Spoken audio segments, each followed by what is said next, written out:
اعوذ باللہ من الشیطان الرجیم بسم اللہ الرحمن الرحیم۔ کل کے سبق میں حدیث جبریل پڑھی گئی تھی، لیکن اس کے مبادی پر کچھ روشنی ڈالی گئی، مگر حدیث کے متن پر کوئی خاص گفتگو نہیں ہو سکی تھی۔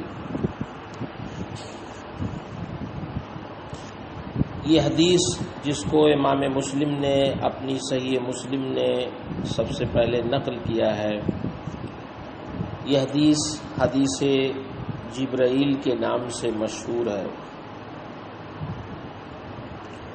تھوڑی کمی زیادتی اور تقدیم و تاخیر کے ساتھ یہ حدیث حضرت عمر، حضرت ابو ہریرہ، حضرت انس اور دیگر صحابہ کرام سے مروی ہے۔ امام بخاری، امام مسلم کے علاوہ یہ حدیث ابو داؤد نے، نسائی نے، ترمذی نے، ابن ماجہ نے بھی اپنی اپنی کتابوں میں نقل کی ہے۔ جامعیت کے لحاظ سے تمام احادیث میں اس کی وہی حیثیت ہے جو قرآن مقدس میں سورہ فاتحہ کی ہے۔ جیسے قرآن پاک میں سورہ فاتحہ ام الکتاب کے نام سے مشہور ہے، اسی طرح امام مسلم اور بعض دیگر محدثین نے بھی قرآن پاک کی اتباع کرتے ہوئے اپنی کتاب کی ابتدا ام الاحادیث سے کی ہے۔ حضرت امام قاضی عیاض رحمہ اللہ اس حدیث کی عظمت اور اس کی جامعیت پر روشنی ڈالتے ہوئے فرماتے ہیں کہ یہ حدیث علوم و معارف اور آداب کے جملہ اقسام کو جامع ہے، اسلام کا سرچشمہ ہے، تمام ظاہری باطنی عبادات کا ایک گنجینہ ہے، اور اعتقاد و اعمال اخلاص کے تمام ابواب پر یہ مشتمل ہے، یہاں تک کہ شریعت کے سارے علوم اسی حدیث جبرائیل کی طرف لوٹ رہے ہیں، یہ گویا مرجع ہے۔ اس حدیث کا پس منظر کیا ہے وہ بھی آپ غور کر لیں کہ نبی کریم صلی اللہ علیہ وسلم ایک دن صحابہ کرام کے درمیان صفہ پہ یعنی چبوترے پہ تشریف فرما تھے۔ صحابہ کرام آپ کے ارد گرد بیٹھے تھے، آپ کا خطبہ سن رہے تھے۔ خطبے کے درمیان سرکار نے صحابہ کرام سے ارشاد فرمایا، سلونی، مجھ سے دین کی جو ضروری باتیں ہیں وہ پوچھ لو۔ چونکہ اس سے پہلے غیر ضروری اور بے فائدہ سوال کرنے سے صحابہ کرام کو منع کر دیا گیا تھا، انہیں سختی کے ساتھ تنبیہ کر دی گئی تھی، جیسا کہ سورہ مائدہ کی آیت نمبر 10 میں ہے۔ اسی لیے صحابہ کرام آپ سے کوئی بات پوچھنے پر جھجک محسوس کرتے تھے اور سوال کرنے سے تھوڑا ڈرتے تھے کہ کہیں قرآن کے حکم کی خلاف ورزی نہ ہو جائے اور آداب میں کوئی کمی نہ ہو جائے۔ اسی درمیان سفید صاف شفاف لباس پہنے ہوئے ایک اجنبی شخص بارگاہ رسالت میں حاضر ہوئے، جن کے سر کے بال خوب سیاہ تھے، چہرہ بالکل شگفتہ، جسم تر و تازہ، سفر کے آثار نمایاں نہیں تھے، کسی طرح نہیں لگ رہا تھا کہ کوئی یہ اجنبی مسافر ہے۔ سب سے پہلے آتے ہی بارگاہ رسالت میں انہوں نے سلام عرض کیا اور نہایت ادب و احترام کے ساتھ دو زانوں ہو کر اللہ کے رسول صلی اللہ علیہ وسلم کے گھٹنوں سے گھٹنا ملاتے ہوئے اور رانوں پر اپنے ہاتھ رکھ کر مؤدب انداز میں بیٹھ گئے۔ پھر دین کے بنیادی اور اہم سوالات جن پر دین کی پوری عمارت قائم ہے اور جو تصوف کی جان ہے،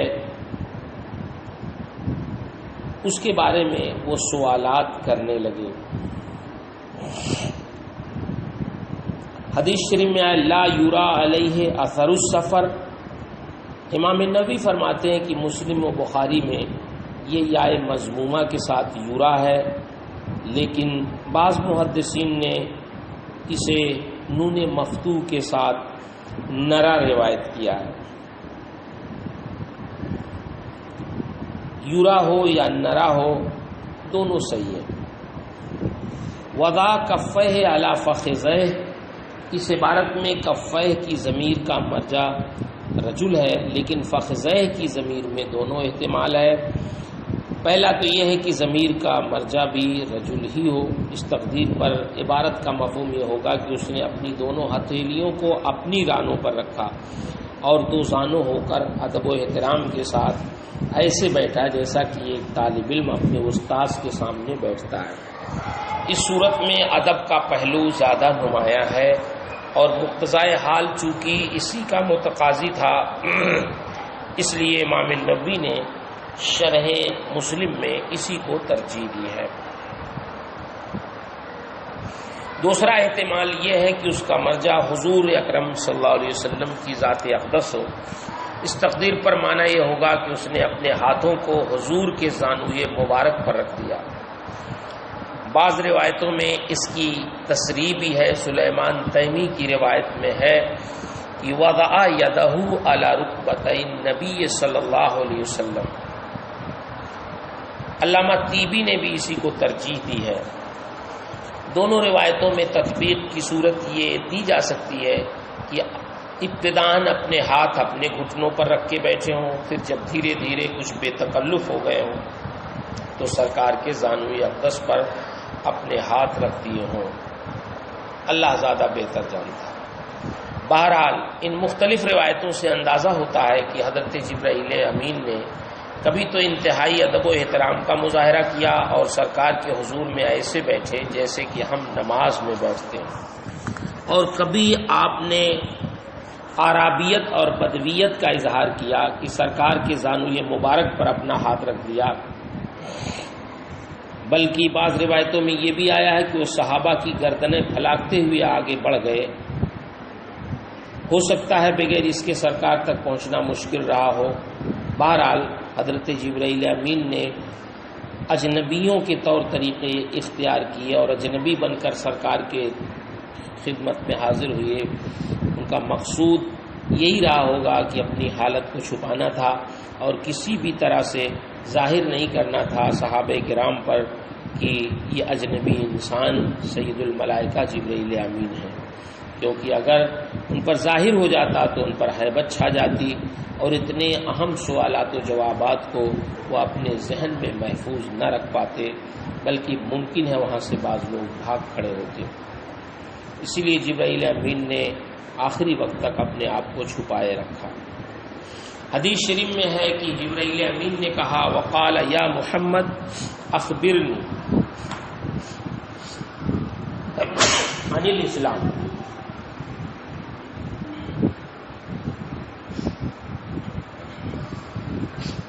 حضرت عمر فاروق اعظم رضی اللہ تعالیٰ عنہ سے مروی ہے اس روایت میں یا محمد، اور حضرت ابو ہریرہ سے جو روایت ہے اس میں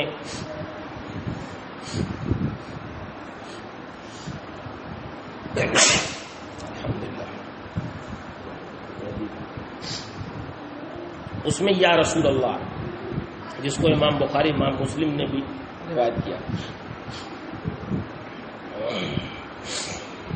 کوئی اس میں تعارض نہیں ہو سکتا، دونوں کہا ہو یا ایک ہی کہا ہو، لیکن راوی نے روایت بالمعنی کے طریقے پر دوسرا لفظ ذکر کر دیا ہو۔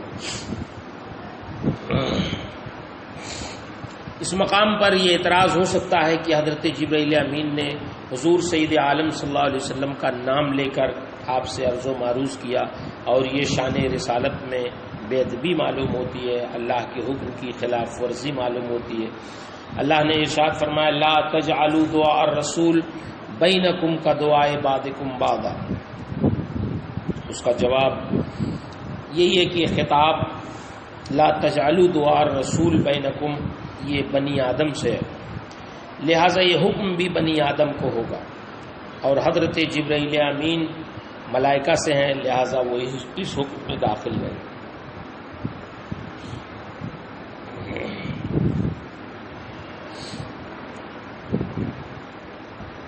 روایت میں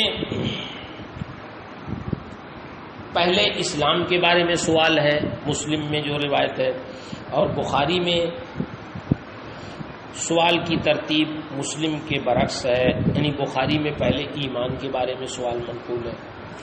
اس تقدیم و تاخیر کو یا تو راوی کی طرف منسوب کیا جاتا ہے یا پھر یہ کہا جاتا ہے کہ حضرت امام بخاری نے اس پر نظر کی کہ ایمان اصل ہے، اس لیے انہوں نے ایمان کو مقدم رکھا، اور حضرت امام مسلم کے پیش نظر یہ بات تھی کہ حضرت جبرائیل امین کا مقصد شریعت کی تعلیم دینا تھا، اور شریعت اعمال و افعال کی بجاوری کا نام ہے، اور اسلام بھی اقرار باللسان اور عمل بالارکان کے مجموعے کا نام ہے، اس لیے انہوں نے اسلام کو مقدم رکھا۔ اس سے پہلے ہم نے ایک مختصر سی تقریر کی تھی شروع میں ایمان اور اسلام کے بارے میں، کہ ایمان اور اسلام میں مصداق کے اعتبار سے اتحاد ہے، جمہور اہل سنت کا یہی مذہب ہے، برخلاف بعض محدثین کے کہ ان حضرات کا مذہب یہ ہے کہ ایمان تصدیق اور اقرار کا نام ہے، اور اسلام تصدیق و اقرار، صوم و صلاۃ وغیرہ کی بجاوری اور منہیات سے اعتراض کا نام ہے۔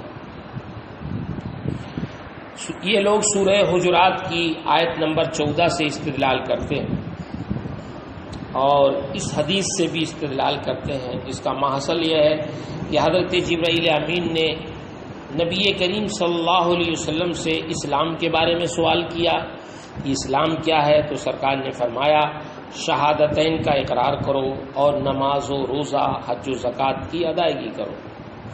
یہ حدیث اس پر دلیل ہے کہ اسلام اقرار باللسان اور عمل بالارکان کے مجموعے کا نام ہے، جبکہ حقیقت ایمان صرف تصدیق بالقلب ہے۔ معلوم ہوا کہ ایمان اور ہے اور اسلام اور ہے۔ اس کا جواب یہ دیا جاتا ہے کہ اس حدیث سے یہ مراد نہیں کہ اسلام کی حقیقت فلاں فلاں چیزیں ہیں، بلکہ یہاں مراد یہ ہے کہ اسلام کے ثمرات اور اس کی علامات فلاں فلاں۔ اس پر دلیل سرکار کی وہ حدیث ہے جو آپ نے قبیلہ عبد القیس کے نمائندہ وفد کے سامنے بیان فرمایا تھا۔ جب آپ نے ان سے ایمان کے بارے میں سوال کیا تو اس وفد نے کہا اللہ و رسولہ عالم، تو سرکار نے ایمان کی تفسیر میں بھی وہی کچھ فرمایا جو اسلام کی تفسیر میں ارشاد فرمایا تھا، جبکہ اہل سنت کے کسی بھی طبقے کے نزدیک ایمان کی حقیقت میں اعمال داخل نہیں ہیں۔ اسی طرح ایمان کی 70 سے زائد شاخیں ہیں۔ اس حدیث میں بھی سرکار نے ایمان کو اقرار و عمل کا مجموعہ قرار دیا۔ اس سے معلوم ہوا کہ اس طرح کی ساری حدیثوں میں ایمان اور اسلام کے ثمرات و علامات پر روشنی ڈالی گئی ہے، اسلام و ایمان کے مفہوم و معنی کی وضاحت نہیں کی گئی۔ حدیث شریف میں جبرائیل امین نے مل احسان کے بارے میں سوال کیا تو سرکار نے ارشاد فرمایا ان تعبد اللہ،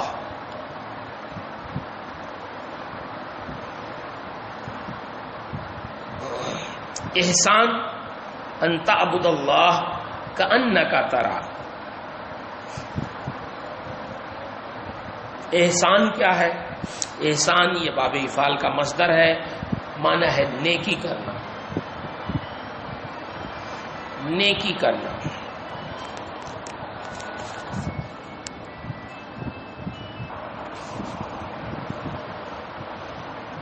احسان کا معنی ہے نیکی کرنا، اچھی طرح کرنا۔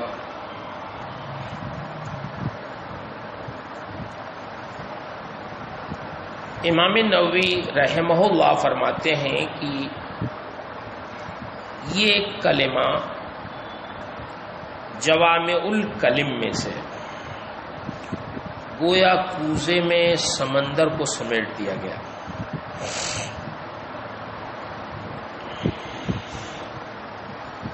کیونکہ اگر کوئی شخص اللہ کی عبادت کرنے کے لیے کھڑا ہو اور اپنے رب کا مشاہدہ کر رہا ہو تو خشوع خضوع میں اور عبادت کی ادائیگی میں کسی طرح وہ کوتاہی سے کام نہیں لے گا، کیونکہ وہ اپنے رب کا مشاہدہ کر رہا ہے. نبی کریم صلی اللہ علیہ وسلم نے ارشاد فرمایا ان تعبد اللہ کأنک تراہ، کہ جب تم اپنے رب کی عبادت کے لیے کھڑے ہو تو تم یہی تصور رکھو کہ تم اللہ عز و جل کو دیکھ رہے ہو. یہ احسان کا پہلا درجہ ہوا.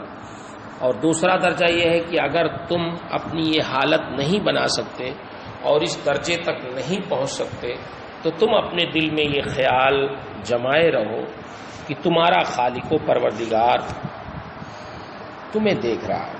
یہ احسان کا دوسرا درجہ ہوا. یعنی جیسے پہلے درجے میں تمہیں اس بات کا علم ہے کہ ہمارا رب ذوالجلال ہمارے حال سے واقف اور باخبر ہے، ویسے ہی عدم رویت کے درجے میں بھی تم اس بات کا یقین کر لو کہ وہ تمہیں دیکھ رہا ہے. خلاصہ یہ کہ بندے کی عبادت کے 3 درجے ہیں. پہلا درجہ یہ ہے کہ جملہ شرائط و ارکان بجا لا کر عبادت کی ادائیگی اس طرح کرے کہ فرض ساقط ہو جائے اور قضا واجب نہ ہو. دوسرا درجہ ہے کہ انتہائی خشوع خضوع ذوق و شوق اور مشاہدے میں مستغرق ہو کر عبادت کرے تاکہ عبادت کی بجاوری سے طمانینت قلبی اور لذت حاصل ہو. سرکار نے اپنے قول ان تعبد اللہ کأنک تراہ سے اسی کی تعلیم دی ہے. یہ مشاہدے کا مرتبہ ہے جو اخص الخواص کو حاصل ہوتا ہے. تیسرا درجہ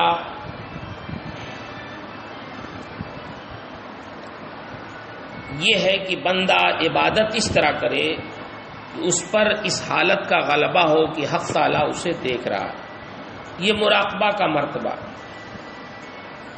جسے نبی کریم صلی اللہ علیہ وسلم نے اپنے ارشاد فَإِن لَمْ تَكُنْ تَرَاهُ فَإِنَّهُ يَرَاكَ سے بیان فرمایا.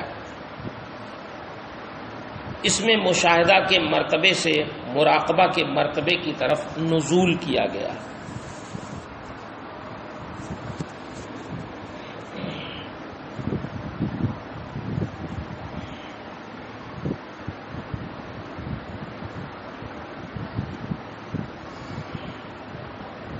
آخری دونوں حدیثوں کو نبی کریم صلی اللہ علیہ وسلم نے احسان کے زمرے میں داخل فرمایا.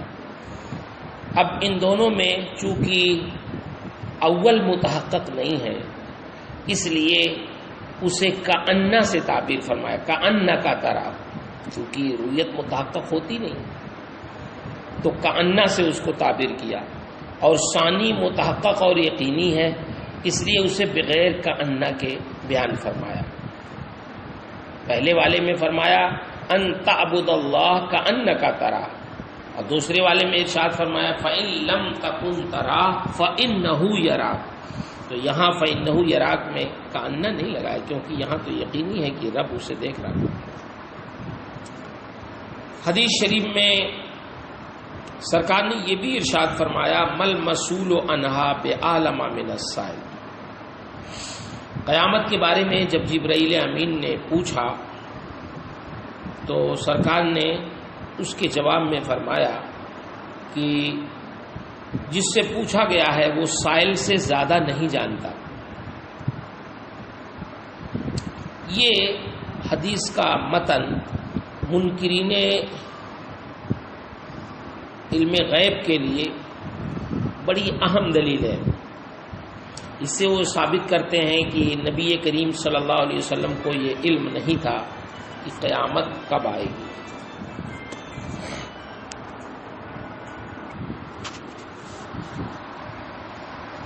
اہل سنت و جماعت کا عقیدہ یہ ہے کہ نزول قرآن کے ساتھ ساتھ اللہ تعالیٰ نے نبی کریم صلی اللہ علیہ وسلم کو جمیع ما کان و ما یکون کا علم عطا فرما دیا، جن میں علوم خمسہ بھی داخل ہیں۔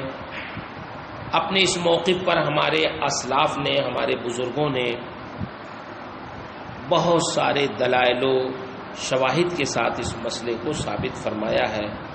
آپ حضرات اعلیٰ حضرت کی الدولۃ المکیہ کا مطالعہ کر لیں، اور بھی کتابیں ہیں، الکلمۃ العلیہ وغیرہ۔ اور سب سے پہلے یہاں پر یہ ذہن نشین کر لیں کہ اس میں تفضیل پر جب نفی داخل ہوتی ہے تو اصل فعل کی بقا کے افادے کے ساتھ قید زیادت کی طرف وہ متوجہ ہوتی ہے، یعنی ذاتی کی نفی کرتی ہے، نفس فعل کی نفی نہیں کرتی۔ اصل فعل مفضل اور مفضل علیہ دونوں میں باقی رہتا ہے، صرف زیادت کی نفی ہوتی ہے۔ مثلا جب ہم کہیں گے کہ ما اعلم منک، تو ظاہر بات ہے کہ اس سے ایک ادنا طالب علم بھی یہ سمجھ سکتا ہے کہ اس سے باعتبار مخاطب کے متکلم سے ذاتی علم کی نفی کی گئی۔ اس کا یہ مطلب ہرگز نہیں کہ صرف متکلم یا متکلم اور مخاطب دونوں سے علم کی یکسر نفی کر دی گئی۔ لہذا منکرین کا یہ کہنا اس حدیث کا مطلب لستو عالم بہا ہے کہ مجھے قیامت کا علم نہیں، یا حضور سید عالم صلی اللہ علیہ وسلم اور حضرت جبریل امین دونوں میں تساوی فی عدم علم ہے، یہ ظاہر البطلان۔ اس نحوی قاعدے کے اعتبار سے اس حدیث کا مطلب یہ ہوگا کہ قیامت کب آئے گی اس بارے میں جتنا تمہیں علم ہے اتنا مجھے بھی علم ہے، یعنی اس کی خبر مجھے بھی ہے اور تمہیں بھی ہے، کیونکہ قیامت کا علم اگر سرکار کو نہ ہوتا تو علی الفور لا اعلم بہا کہہ کر اس کا جواب دے دیتے، لیکن یہ نہیں فرمایا اور ایسی زبان استعمال فرمائی جس سے کام بھی چل جائے اور راز بھی رہ جائے۔ دوسری بات یہ بھی ہے کہ نبی کریم صلی اللہ علیہ وسلم نے صراحتاً یہ تو نہیں بتایا کہ قیامت کب آئے گی، لیکن حضرت جبرائیل امین کے استفسار پر آپ نے اس کی ایک نہیں متعدد علامتیں بتا دی۔ ظاہر بات ہے کسی جگہ کی علامت یا کسی واقعے کے وقوع کی علامت اور نشانی کو کون بتا سکتا ہے؟ وہی بتا سکتا ہے جسے اس جگہ کا پورا جغرافیہ معلوم ہو۔ جسے کچھ بھی معلوم نہیں تو وہ علامت کیسے بتائے؟ آپ نے علامت بھی بتائی، پتہ بھی بتایا، دن بھی بتایا، سب کچھ بتا دیا، البتہ سن نہیں بتایا، اور اس کی وجہ یہ ہے کہ اللہ تعالیٰ نے وقوع قیامت کے بارے میں ارشاد فرمایا لا تأتیکم الا بغتہ، تم پر قیامت نہیں آئے گی مگر اچانک۔ تو جب اللہ تعالیٰ نے فرما دیا کہ قیامت اچانک آئے گی تو نبی کریم صلی اللہ علیہ وسلم اس کا وقت اور سن بتا کر اللہ کے حکم کی کیا تکذیب کر سکتے تھے؟ کیا آپ اسی لیے تشریف لائے تھے کہ قرآن مقدس کا جو حکم ہے اس کے خلاف آپ کریں؟ ایسا کبھی نہیں ہو سکتا، آپ تو اس کے مصدق تھے۔ تیسری بات یہ بھی ہے کہ اللہ تعالیٰ نے سارے علوم حضور کو دفعتاً واحدہ نہیں عطا کیے، بلکہ بتدریج حسب ضرورت اللہ نے آپ کو علوم عطا فرمائے۔ لہذا یہ ممکن ہے کہ بوقت سوال علم قیامت آپ پر مخفی رہا ہو، اس لیے آپ نے صراحتاً یہ نہیں بتایا کہ قیامت کب آئے گی، کیونکہ دلائل سے ثابت ہے کہ نزول قرآن کے مکمل ہونے کے ساتھ ساتھ اللہ نے آپ کو جمیع ما کان و ما یکون کا علم، جن میں علوم خمسہ بھی داخل ہیں، اللہ نے عطا فرمایا۔ قرآن پاک کی آیت یسألک الناس عن الساعہ، لوگ تم سے قیامت کے بارے میں پوچھتے ہیں، اس کے تحت علامہ سعوی اپنی تفسیر میں فرماتے ہیں ہوا وقت السوال وَإِلَّا فَلَمْ يَخْرُجْ فِينَا عَلَيْهِ السَّلَامُ حَتَّى اطلعہ اللہ جمیع المغیبات ومن جملتها الساعہ، کہ نبی کریم صلی اللہ علیہ وسلم کے دنیا سے تشریف لے جانے تک، یعنی لے جانے سے پہلے اللہ تعالیٰ نے تمام غیوب پر آپ کو مطلع فرما دیا جن میں قیامت بھی ہے۔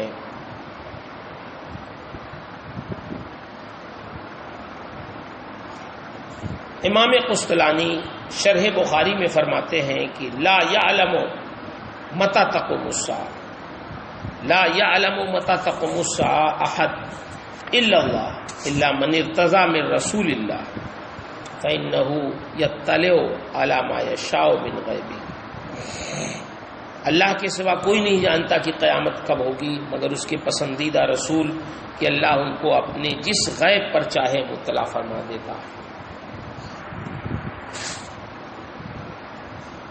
قیامت کی نشانیوں میں سے نبی کریم صلی اللہ علیہ وسلم نے ایک نشانی یہ بتائی ان تلد الامۃ ربتہا، قیامت کی ایک نشانی یہ ہے کہ لوڈی اپنے مالکہ کو جنے گی۔ اس میں مختلف روایتیں ہیں، ایک روایت میں ربتہا کے بجائے تذکیر کے ساتھ ربہا ہے، یعنی لوڈی اپنے مالک کو جنے گی، اور ایک روایت میں ان دونوں سے ہٹ کر بال ہے، یعنی لونڈی اپنے شوہر کو جنے گی۔ یہ دونوں روایتیں بھی امام مسلم نے اپنی جامع صحیح میں نقل کی ہیں۔ رب مالک کو بھی کہتے ہیں، سردار کو، پرورش کرنے والے کو، اللہ تعالیٰ کے اسماء حسنہ میں سے بھی ہے۔ ربہ کا لفظ یہ رب کا مؤنث ہے، ربہ کہتے ہیں مالکہ کو۔ بال کے معنی شوہر کے بھی آتے ہیں، مالک اور سردار کے بھی معنی میں مستعمل ہوتا ہے۔ امام نووی فرماتے ہیں کہ اکثر محدثین کے نزدیک اس کا مطلب یہ ہے کہ لونڈیوں اور ان کی اولاد کی کثرت ہوگی، اور مالک کی اولاد بھی مالک کے درجے میں ہوتی ہے، لہذا اولاد اپنی ماں کی مالک ہوگی۔ بعض محدثین کے نزدیک اس کا مطلب یہ ہے کہ قرب قیامت میں مائیں بادشاہوں کو جنم دیں گی۔ اس کی صورت یہ ہوگی کہ بادشاہ لونڈیاں رکھیں گے، ان سے ان کی اولاد ہوگی جو باپ کے مرنے کے بعد اس کی جگہ پر بادشاہت کرے گی۔ اس طرح سے اس کی ماں بھی اس کی رعایا میں داخل ہو جائے گی اور خود وہ اپنی ماں کا بادشاہ بن بیٹھے گا۔ یہ بھی کہا گیا کہ قرب قیامت میں ام الولد کی خرید و فروخت بہت بڑھ جائے گی، یہاں تک کہ ایک ایسا مرحلہ آئے گا کہ لڑکا غیر دانستہ طور پر اپنی ماں کو لونڈی کی صورت میں خریدے گا اور اس کے ساتھ الیاذ باللہ جیسا چاہے گا تصرف کرے گا، اور اسے پتہ بھی نہیں ہوگا کہ یہ میری ماں ہے۔ امام نووی رحمہ اللہ نے اس کی توجیہ میں اور بھی اقوال ذکر کیے ہیں، لیکن فرمایا ہے کہ وہ سب ضعیف اقوال ہیں۔ خلاصہ یہ کہ انقلاب اس حد تک آ جائے گا کہ اصول فرو بن جائیں گے اور فرو اصول بن جائیں گے۔ سرکار نے یہ بھی ارشاد فرمایا الحفاۃ العراۃ العالی رعاء الشاہ، یہ الفاظ آپ نے ارشاد فرمایا۔ حفاظ حافی کی جمع، ننگے پاؤں چلنے والے، عراۃ عاری کی جمع، ننگے بدن چلنے والے، اعلیٰ عائل کی جمع محتاج فقراء، رعاء رائی کی جمع چرواہے مویشی، روا بھی جمع آتی ہے اس کی، حاکم کے معنی میں، شاہ رعاء شاہ بکریوں یا گدھوں کو چرانے والا۔ اس عبارت سے نبی کریم صلی اللہ تعالی علیہ وسلم نے قیامت کی دوسری نشانی بتائی، جسے آج ہم اور آپ اپنی آنکھوں سے دیکھ رہے ہیں کہ برہنہ پیر ننگے بدن گھومنے پھرنے والے لوگ ایک دوسرے پر فخر اور تکبر کریں گے، یعنی رذیل اور کمتر لوگوں کی عزت و بزرگی ہوگی، اور جو اکابر ہیں عزت و تکریم کے مستحق ہیں انہیں ذلیل اور رسوا کیا جائے گا۔ اس طرح تنگ دست محتاج دیہاتی بکریوں اونٹوں کے چرانے والے بڑی بڑی بلڈنگوں میں رہائش پذیر ہوں گے، اور وہ حکومت و اقتدار حاصل کر کے بادشاہ اور حاکم بن جائیں گے۔ فذاک من اشراطھا، فی خمس من الغیب لا یعلمہن الا اللہ.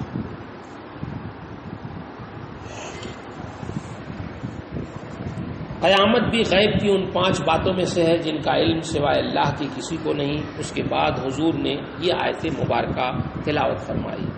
ان اللہ عندہ علم الساعۃ وینزل الغیث ویعلم ما فی الارحام وما تدری نفس ماذا تکسب غدا وما تدری نفس بأی ارض تموت ان اللہ علیم خبیر، جس میں بتایا گیا کہ 5 چیزوں کا علم صرف اللہ کو ہے. قیامت کب ہوگی، بارش کب ہوگی، عورت کے پیٹ میں کیا ہے، کل کیا ہوگا، آدمی کہاں مرے گا.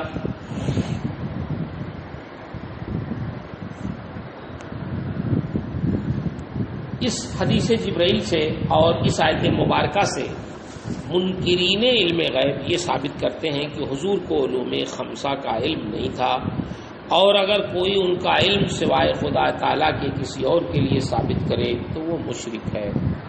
علماء اہل سنت نے اپنے دلائل و براہین سے ثابت کیا ہے کہ اس آیت مبارکہ کا مطلب یہ ہے کہ بغیر اللہ تبارک و تعالیٰ کی عطا کے اور بغیر اس کے بتائے ان 5 باتوں کا علم سوائے اللہ تعالیٰ کے کسی کو نہیں ہے. لیکن اللہ تعالیٰ کے بتانے سے علوم خمسہ کا علم نہ صرف یہ کہ نبی کریم صلی اللہ علیہ وسلم کو حاصل ہے، بلکہ آپ کی عطا سے بہت سے اولیاء کرام بزرگان دین کو بھی ان کا علم حاصل تھا. اعلیٰ حضرت امام اہل سنت نے اس کے ثبوت میں الدولۃ المکیہ میں بہت سارے دلائل جمع کر دیے ہیں. آپ اس کو دیکھیں، انشاءاللہ آپ کا ایمان تازہ ہو جائے گا. اور ان دلیلوں میں سے بعض دلیلیں آپ کے لیے ذکر کر دیتے ہیں. شیخ محقق شرح مشکات میں اس حدیث کے تحت کی 5 چیزیں ہیں جنہیں اللہ کے سوا کوئی نہیں جانتا. فرماتے ہیں المعنی لا يعلمها احد بحسب عقله من دون تعلیم اللہ لانها من الغیوب التي لا تعلم الا باعلامه عز وجل.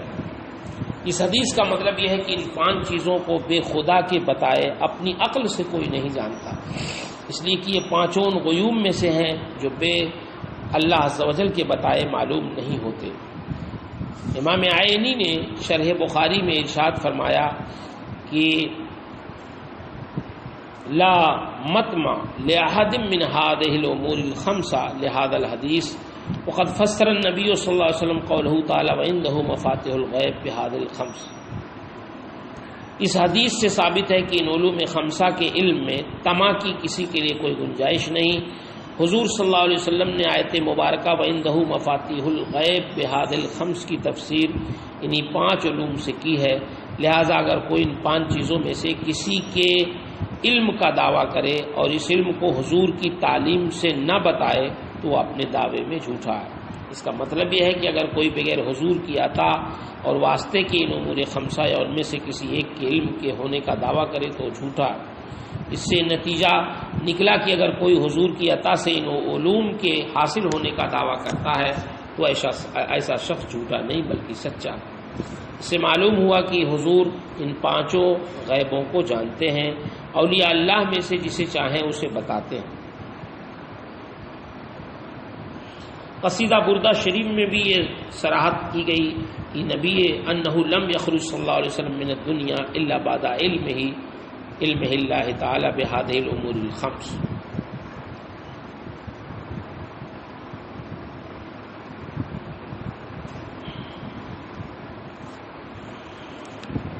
آج کے سبق میں حدیث جبرائیل سے متعلق جو معلومات تھیں وہ آپ کے سامنے ذکر کی گئیں.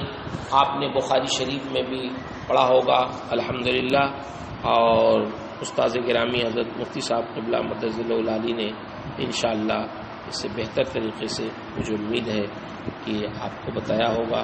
اللہ تعالی ہمیں اور آپ کو احادیث کریمہ کے سمجھنے اور اس کو دوسروں تک پہنچانے کی توفیق عطا فرمائے. السلام علیکم.